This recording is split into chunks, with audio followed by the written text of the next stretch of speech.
Jasmine and Laurel checked the mailbox outside the cabin.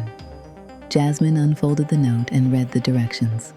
They were instructed to follow only the brown marks on the trees. With the paper in hand, the two women stepped off the porch and headed into the forest. Jasmine and Laurel walked through the forest until they came to the first tree marked in brown. They followed the trail, moving from one marking to the next. When they reached the final brown mark, they stopped and looked around. There was nothing there. The two women exchanged uneasy glances. After the first challenge, they knew that was never a good sign. Everything was far too quiet. Nervous, they continued walking. "I don't like this," Laurel said, breaking the silence. "It feels like the calm before the storm. I don't know what Xena has planned, but I'm really sick of these challenges."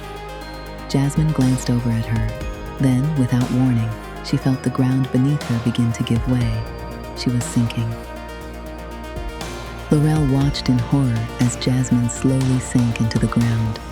Panic rushed through her. She had no idea what to do, but she knew she had to act fast. Then she spotted a long pole nearby, something she hadn't noticed before. Without hesitation, she ran toward it and picked it up. As Jasmine continued to sink, her screams echoed through the forest.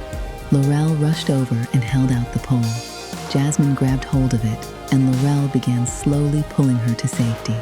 After a tense struggle, Jasmine was finally free. The moment she stepped away, the quicksand vanished, and the ground returned to normal. The two women sank to the ground, exhausted and shaken by what had just happened.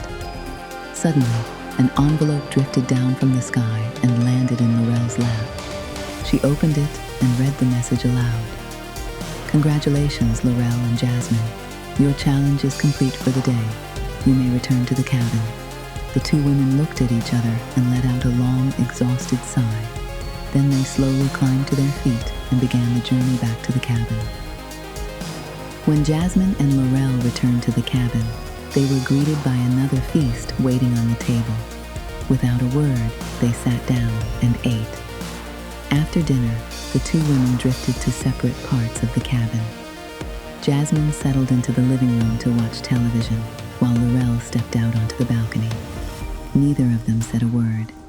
The events of the day still weighed heavily on their minds.